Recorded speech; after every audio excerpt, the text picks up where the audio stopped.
Hi, it's Peter Schweizer, and welcome to the Drill Down. Well, America's tumultuous politics continue. Mass protests on the street, at least in some cities, sometimes quite violent. And you have a potential political assassination that took place in Minnesota. We're going to talk about that today, unpack it, and where is all of this violence going in the future? The co-host of this program, of course, is 𝐃𝐫𝐤𝐥𝐿. Eric, how are you? I'm excellent. I feel like somewhat akin to some of the protesters because like while they occupied the streets, I'm occupying your chair since you're traveling this week. Well, I might have to get the Marines to remove you from that seat.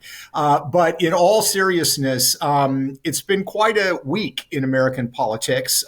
Some people are treating this as sort of a new development or a new stage in where we are going. I'm not quite so convinced. This is something we've been seeing for about a decade, but I think there are going to be some tremendous changes going forward. So let's talk a little bit about this, Eric. Let's start first with the mass protests. You had, of course, the violent protests in Los Angeles. They called the No King's Day protest to take place on the 250th anniversary of the birth of the Army, which also happens to be Donald Trump's birthday.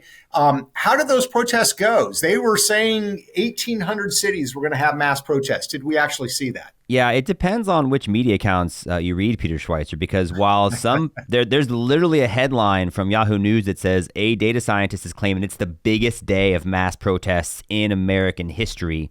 Other people are suggesting it's actually just the same old group of tired, rich white people getting together. It's more of a reunion than a revolution. Now, that's differentiated from what happened in Los Angeles.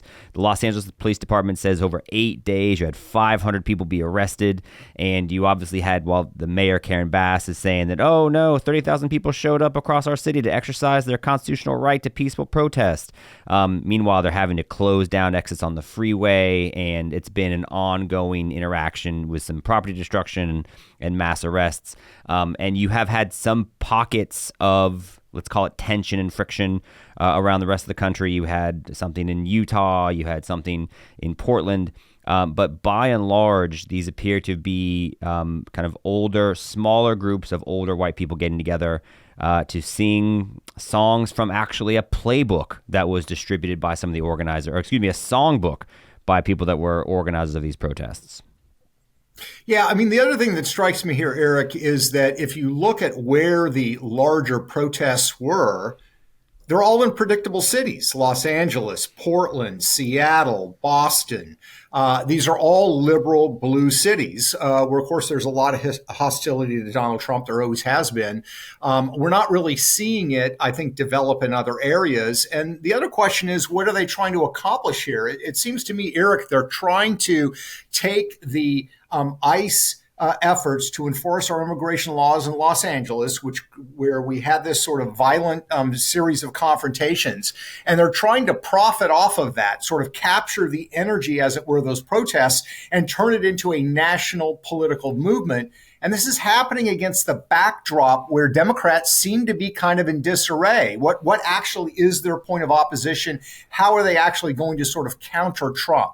What is your sense of the purpose or the motive behind these protests? Or is it just kind of people are raging and angry? No, I think you're exactly right. You know, there's that phrase, this meeting could have been an email. It's like this protest could have been a blue sky tweet, right? Like, I mean, it is the same group of people who are coming together. And here's the irony. So, and it's meant to be like the idea that they're even protesting that Donald Trump wants to be a king because they're having these protests on the anniversary of the Army's birthday.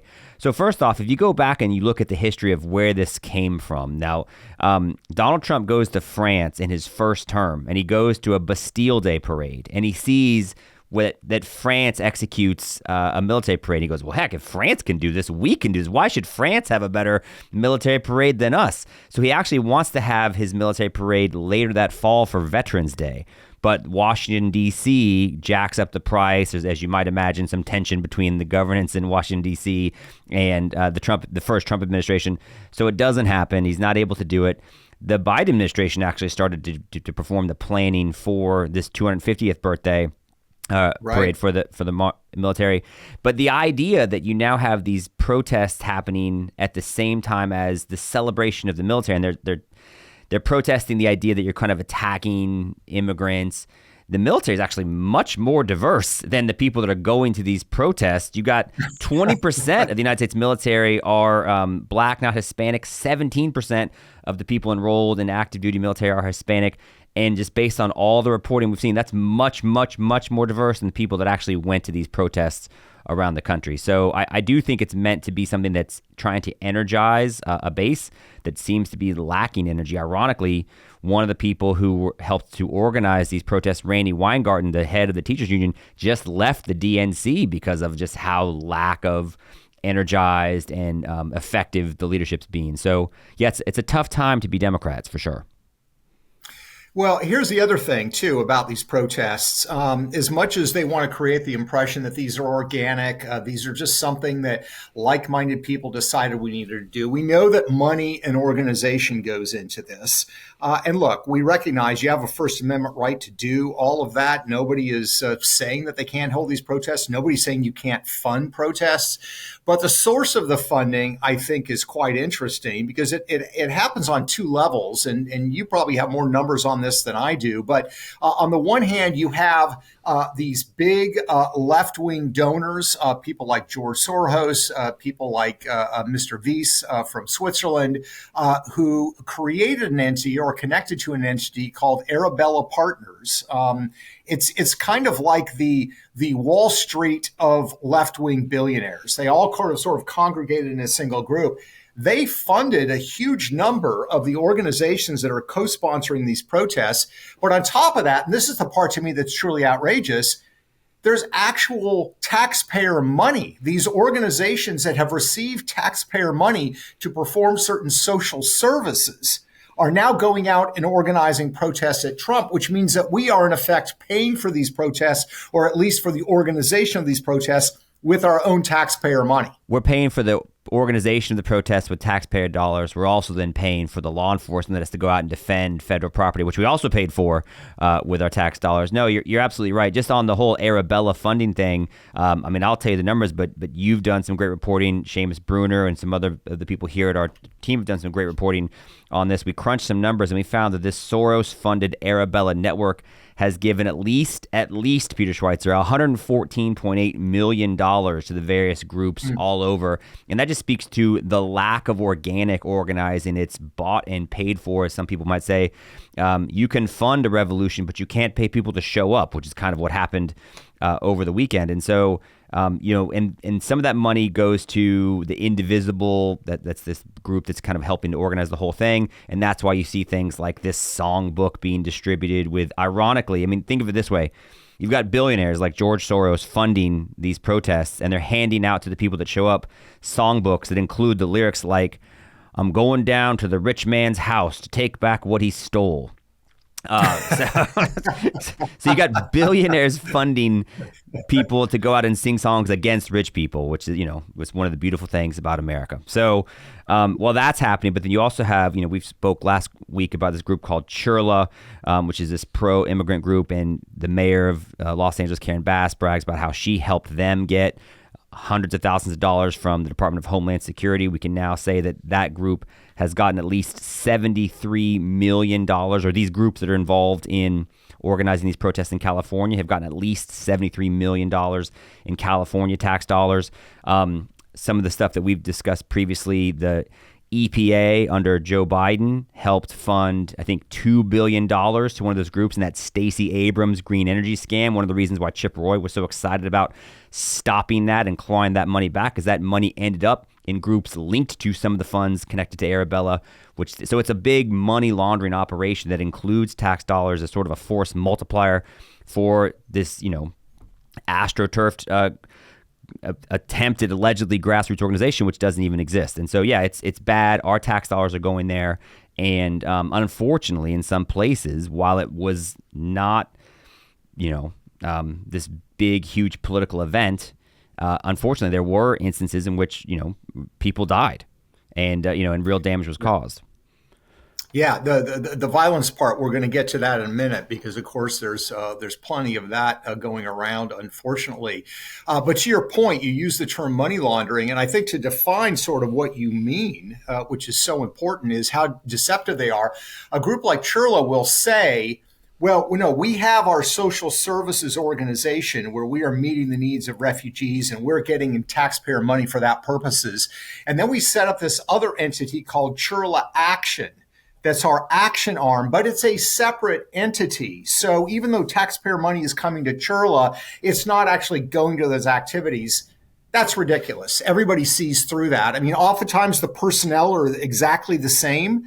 Oftentimes the office space is very similar. These are indistinguishable groups. So when they try to make this claim, well, that's our action arm, that's not us. Money is fungible. People are fungible, and if they can take off one hat and put on another, it amounts to the exact same thing. So let's talk about the violence, which is terrible on both sides. And it seems to me there's a couple of different forms of violence. Taking the assumption that I do that any political violence, whatever side of the aisle you're on, is terrible. You have sort of lone wolf violence. This is a person who is disturbed. There's something going on in their life. They have strong political views, either from the right or from the left, and they decide this is a way to either make their name or to absolve themselves of their sins or whatever it might be. So they take action. That seems to be what happened in Minnesota, where you have a gentleman who, by the accounts of his roommate and others, appears to be, we don't know fully, appears to be somebody that voted for Trump, has a history of pro-life activism, but also reportedly had real problems in his personal life. He couldn't keep a job. He had trouble making a living. And this suspect presumably is the one that carried out these actions. But the other kind of violence you have, Eric, is organized violence that is designed to provoke for a political purpose. And we saw some of that, I think, in these protests where people were taunting police. They were throwing objects, Molotov cocktails, other items, pieces of concrete at the police, on the police. And that's the kind of violence that is organized, it is premeditated, it is pre-planned. It's designed to hurt people, maybe even kill people, but it's also designed with a larger purpose, which is to ramp up the conflict between two sides and tear us even further apart. Well, and unfortunately, I think that there's a perspective that the violence is necessary to make the protests seem more legitimate, because otherwise you just have these people show up, they stand in the street corner for a couple hours, they compliment each other's signs, and then they go back to their lives. But that's not going to get a headline per se. And I think, unfortunately, what you saw in Los Angeles, where much of that activity you just described, it did occur. You see it happening in Portland, where you had, tear gas and flash grenades had to be deployed against people. The protesters grabbed a stop sign and used it as a battering ram to crash through a door of an ICE facility in Portland. And it's almost like people remember what happened 5 years ago, and it seemed to be okay. And so they think they're trying to kind of get away with some similar activity again. I think it's almost impossible to talk about what's happening now without putting it in the context of what happened 5 years ago. 5 years ago, I think they seemed to be able to ride that wave to a successful electoral outcome. And I think they're trying to your point, what's the goal of these protests? What's the goal of all the hundreds of millions of dollars they're spending on these groups to try to get people out into the streets? Is to create some political momentum for an entity that seems to have none. In fact, it's got the opposite of momentum. It potentially is in its dying days. And that's what maybe you heard those Biden administration people talk about when they talk about throwing the gold bars off of the Titanic. If you think of the Titanic as the Democratic Party that's sort of sinking, this Soros-funded protest could be seen as an effort at a life raft, and I don't know how many people it's saved. Yeah, no, I mean, I think that's great analysis. And it seems to me, there's a debate going on in the country about what role does the rhetoric in American politics today play in the violence. I'm somebody who has always believed you're responsible for what you do. There's no trigger excuse. There's no, I remember 20, 30 years ago, people said movies like Natural Born Killers led them to go out and kill somebody. So they blamed it on the movie. That's ridiculous. I think it's the same sort of thing here. What's interesting to me is, on the political left, of course, you have a lot of rhetoric that Donald Trump is Hitler. Donald Trump is a dictator. Donald Trump is a king.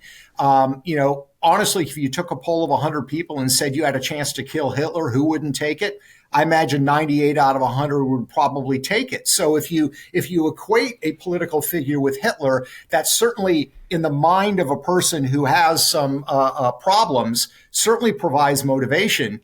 In the case of Minnesota, it's a little interesting to me. I mean, if this guy was motivated by his pro-life views, which we don't fully know yet, but there seems to be evidence of that, the irony here, of course, is that Donald Trump in the last election played down the pro-life issue. Again, the bottom line is the rhetoric. You can have strong views and strong positions on what you view, but when you start creating mind pictures to people that this person is Hitler, this person is Stalin, to somebody that is, let's say emotionally vulnerable, it's going to lead those people to take action. They are ultimately responsible for their action, but that kind of rhetoric I don't think is particularly helpful. So, hey, wait, Eric, I'll do you one better just before you move on, because you're talking about the things and the names that Trump gets called and the comparisons that are made historically. You mentioned Stalin, you mentioned Hitler. In this songbook, which again, there's, so these protesters show up, a lot of the signs are paid for by some of these certain groups, and then you have other, pamphleting materials, and there's a songbook to try to encourage, hey, look how spiritual we are. We're singing songs. So one of the songs in this songbook was distributed to participants is a song called Trump, Your Kingdom Must Come Down, which is an adaptation of the African-American spiritual Satan, Your Kingdom Must Come Down. So, So of course, the irony is that if you're comparing Donald Trump to Satan and you're kind of co-opting an African-American spiritual, it's like, oh, clearly, like Trump is this existential threat to the African-American community. Donald Trump, of course, won a record amount of support among African-American men in the last election. So, that's the comparisons happen in the spiritual as well as the historical realm. And to your point, I'm not sure in comparing him to Satan's going to do anything to tamp down the rhetoric. Yeah, I guess, calling him Hitler is not bad enough. We've got to go to the source. We've got to go to Satan himself. I'm interested, though, in looking to the future and where all this is going. So what is your sense? I mean, if you look at American politics in the last, 30 to 40 years, for example, it seems to me, and obviously there are exceptions, but it seems to me that the conservatives and the political right does opposition in a less violent and hostile way. I don't remember. I mean, the Tea Party guys went out there when Barack Obama was president. I didn't remember there being violent protests, there being riots, there being, windows smashed. Certainly George W. Bush with the Iraq War, you got that. When Donald Trump's first term, you got a lot of violence protests. When Joe Biden was president, I don't remember during his presidency the political opposition being particularly aggressive and violent in the streets. So do you think this is primarily a left-wing phenomenon? And do you think it's going to continue? And are they going to continue to manufacture this as we look ahead to the next 3 or 4 years? So what I think is definitely going to happen is that the Trump administration appears undeterred by whatever the pushback has been to the policies thus far. And again, remember, to say these are protests against, what exactly are these protests? Are these protests about immigration? Because that's what happened in Los Angeles the last couple of weeks. And we talked about how it was really what you saw wasn't necessarily ICE raids. It was actually them going after money laundering operations that benefit the Mexican cartels. But what the Trump administration has now said is like, well, we're going to continue to do these ICE raids. We're going to expand it, actually. We're going to go in Chicago. We're going to go to New York. We're going to do more things in Los Angeles. And I do think that there's a difference in terms of like the American people. I think they're very pro deportation of people who are here legally who have committed crimes other than just migration. I think just deporting people who have been here and built a life here, I think that's less popular generally. So I'll be interested to see what kind of line the Trump administration toes that way. But what I do know is the Trump administration knows very much the political impact that illegal immigration has had in this country, just in terms of who gets to vote and how many votes certain states get electorally. You've looked at this. I mean, California has been a big recipient of it because of both illegal and legal immigration, correct? Yeah, in the state of California, if you look at how they calculate the census, which of course the census determines how many congressional districts, how many electoral votes you get in the electoral college, the estimate is based on all immigration. California has 11 more congressional seats than they ordinarily would. If you only look at illegals in California, illegals alone give them at least 3 additional congressional seats that would go to other states, barring it. So there's a huge political advantage here. And I think you're right in terms of where these protests are going and the divide. Is this an issue that is going to amplify the political left in general, or is this going to be the focus of this issue of immigration on certain political communities? Certainly the left is going to try to magnify it and get sort of the average American energized, as they were with some BLM protests or with what was happening with COVID in 2020. But I think it's going to be a hard stretch for them to do politically. But it's also to me a sign of how desperate they are to find an issue to kind of latch onto that they think is going to energize particularly younger people. Yeah, I just think it's a losing argument, and it's one of those things where they're going to try to prop it up and pretend.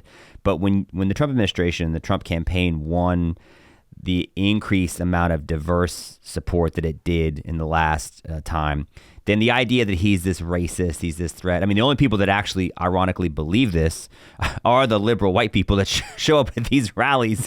And you talked about the video that shows like the 2 like liberals in New York, and they're stopping a black woman from getting to her job, and she's like, "No, I'm trying to go to work." And they're like, "Lady, we got you. Okay, we are in charge of the struggle right now." Okay, and so, but just the idea that you have people protesting the idea that the Trump administration is racist on the same day we're celebrating the anniversary of the American military, which is as diverse as it gets, is, I think, speaks to the disconnect just logically that the people behind these protests have from where the American people are.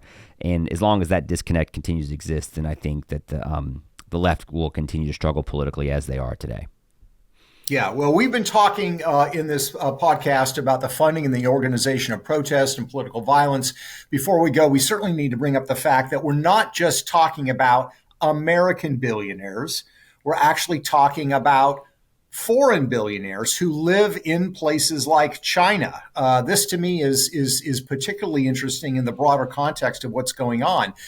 We know that a couple of groups that are at the center, ground zero of a lot of these protests, one called PSL, which is the Party for Socialism and Liberation, and another organization called the Freedom Road Socialist Organization, FRSO. You will oftentimes see those acronyms on some of the signs at these rallies and protests. And these are oftentimes the sort of vanguard of these protests that are trying to start violent confrontations. Why do these groups matter? Well, they are closely tied to the Chinese Communist Party. We don't just say that, they say that themselves. They have pledged allegiance to the Chinese Communist Party. They want to bring that brand of socialism to the United States.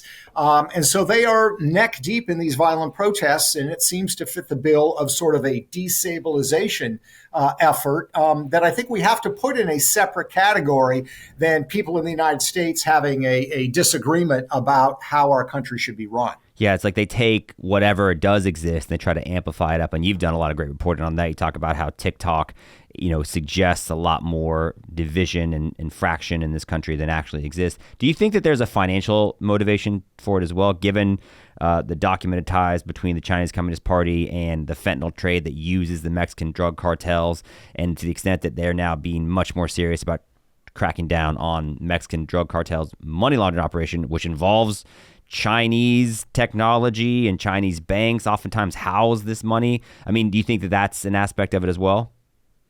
Yeah, I think it is. In fact, one of the things we reported in Blood Money, which is quite interesting in this context, is remember that one of the things the Trump administration has said is we are going to curtail the number of Chinese students that can come here on student visas to study at our universities. And of course, that's raised a lot of debate.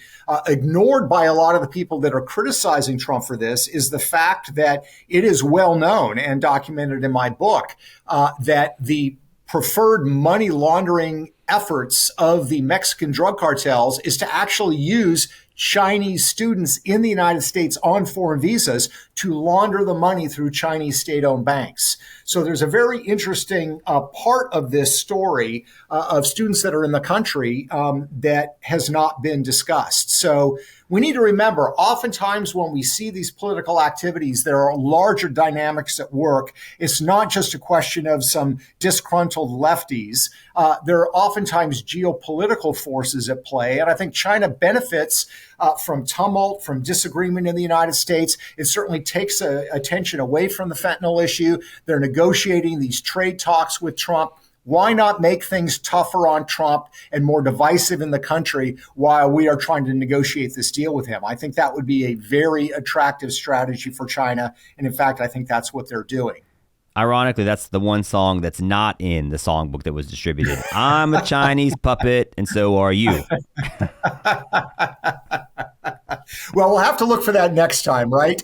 So where is this? Where are we going to be 2 years from now, Eric? Are you expecting to see more of this? Do you think the crowds are going to get smaller, or do you think that they need to find another issue to latch onto besides this immigration issue? Well, I don't think we're going to do a parade for the military's 252nd birthday. So I think they'll have to come up with some other thing to get all riled up about. But no, I mean, I think the advice I would give, which no one's asked me for, is just like, man, just let these guys kind of do their thing, because I think they alienate more people. I mean, if Donald Trump's genius is to continue to be on the right side of these 80-20 issues that 80% of the American people agree with, when you've got Democrat politicians kind of hitting the streets in support of the Venezuelan gang members and everything else, I think as long as you continue to say, look, we're enforcing the law, and we're trying to clean up voter rolls, we're trying to get people who are in this country illegally, who are committing crimes and telling those stories, that continues to be something that I think most people support. And so I think as long as they stick to that, then they'll be just fine. Well, we're going to continue to follow this story. For us, as you know, it's always about follow the money, whether that's corrupt politicians or whether that is foreign actors trying to influence America, or that is people engaged in political activities, radical political activities in the United States. We're going to keep watching it. We appreciate you, as always, listening to our podcast. We know your time is valuable.